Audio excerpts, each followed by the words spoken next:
it's almost like a mat, like a carpet, and that is what, I mean, you can see how solid that is. That was the level that they had to break through in order to get the lake down to the depths that they wanted.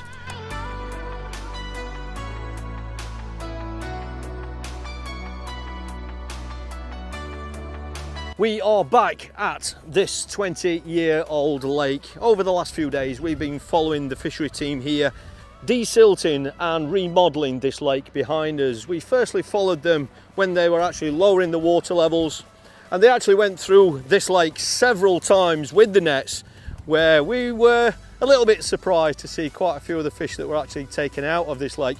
There were lots of small fish in there, stockies, these F1s, roach, loads and loads of skimmers and bream as well as the carp and F1s. However, since then, the fish have been taken out, the water level was dropped right down, and this lake has taken quite a big transformation. They've had one of those diggers there, they've had another digger on site as well, where they've actually increased the depth of this lake from around 4 feet right down to what we think now is going to be about 8 or 9 feet deep in the middle once this lake has actually filled up with water.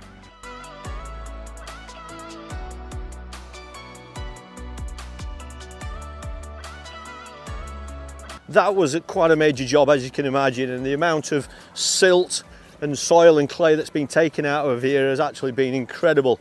Since then, once all these banks have been re-sculpted, as you can see, all those underbanks that you may remember from the first video of our first visit here, all those undercut banks have now been filled in and remodeled, as you can see. Now, this lake has been filling up now for probably about three days. Now, a lot of people have been asking where the water's actually been coming from. We haven't had much rain over the last few days. However, because this lake has obviously, when it was empty, it has been lower than this lake here, which is Loco Lake, what the fishery team have actually done is installed a pipe.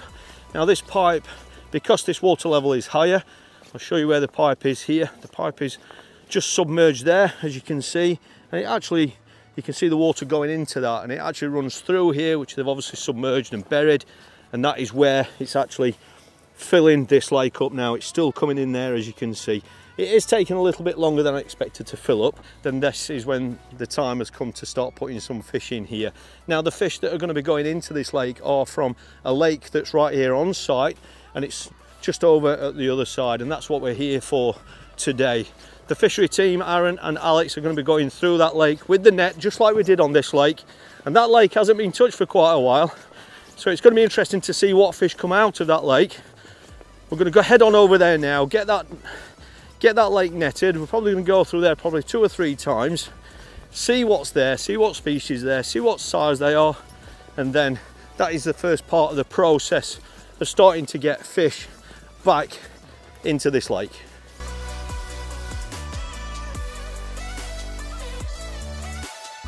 So all of these fish that are going to be going into Strip Lake are actually being transferred from site, from this lake here. Aaron and Alex are just going through this lake now. They're going to go through multiple times to get some of the fish out of here. The good thing about this lake is that this is really quite shallow, and the bottom is very, very smooth. It's very, very sandy, which obviously makes that dragging a net through like this, it makes it much, much easier. And they're going to go through here several times.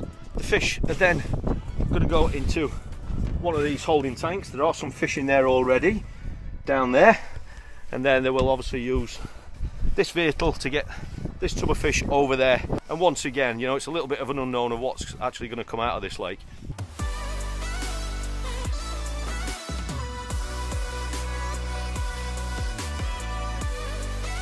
So we'll just pull our way through the next run through, where actually we've stopped here now. Alex is over there underneath that other bank. He's now going to move round just in front of that island, and then we're going to get the fish out on this side.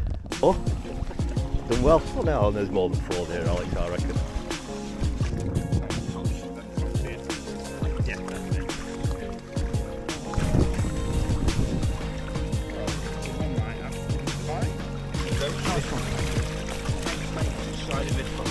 Numbers of fish on the shore.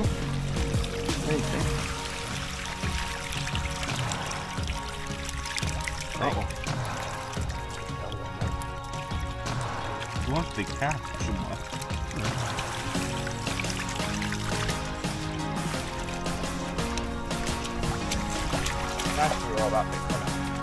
One of the issues of when they were digging out the old lake is they had an idea of how deep they wanted the lake to be. However, they did actually get to a certain level where they actually found almost like a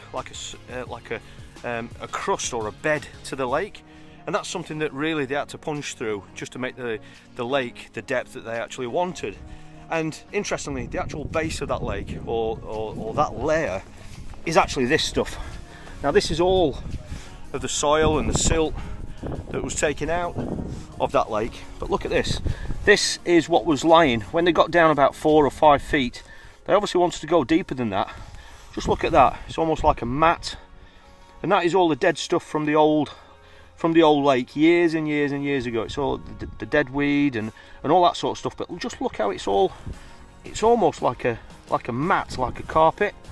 And that is what, I mean, you can see how solid that is. It's not something I expected to see, but that was the surface, or sorry, the level that they had to break through in order to get the lake down to the depths that they wanted.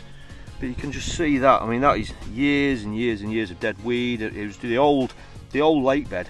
So that is what they actually punched through to get the lake down into the silt again underneath to get the lake to the depth that they actually wanted.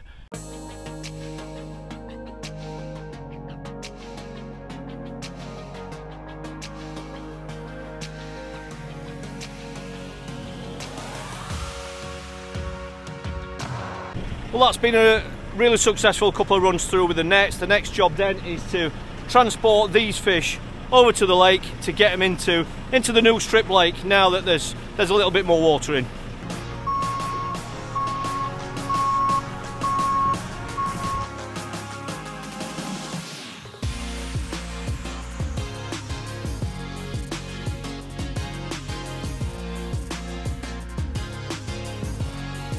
Well, since our last visit here, as you can see, the water level now is starting to come up. It is taking a little bit longer than expected. The water is coming into this lake from the adjacent lake over there, which is Loco. They've also now got aerators in there, pumping aerators in there. Now that the fish are starting to go in there, it's the water level still isn't quite finished, so they've got a pump running there to get some oxygen into the water. They've also started to mark out now the pegs of where the pegs are going to go. That's what these stakes are here, and the actual platform main frames are actually here ready to go in over the next few days. There are some brand new actual bases to these platforms going in. It's quite an expensive non-slip material, which is obviously going to make fishing on the platforms much safer, and they are obviously probably going to be the last job.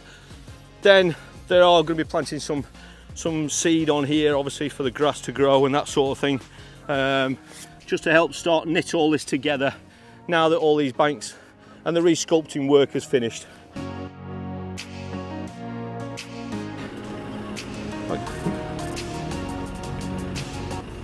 So Aaron's just going to scoop the fish out, one landing net at a time. Got plenty in that one. Smaller stamp, but there's absolutely loads there. He's obviously got to watch his foot in. Off you go, welcome to your new home. Some nice sized fish there as well, a real mixed bag there. Get that beauty. Mind a few of them next time I'm fishing on here.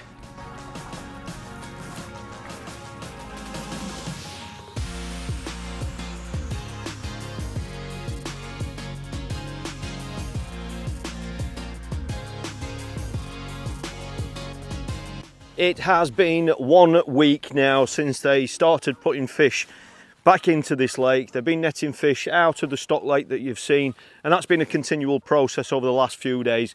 The platforms are now in. All of the heavy machinery has been taken off site. As you can see, it's still a little bit muddy. We have had some rain again last night, but as you can see now, the grass seed has been planted on here, so this is hopefully with or a few days without rain, it's going to dry out. The grass is going to start to get hold, and as you can see, the platforms have gone in now.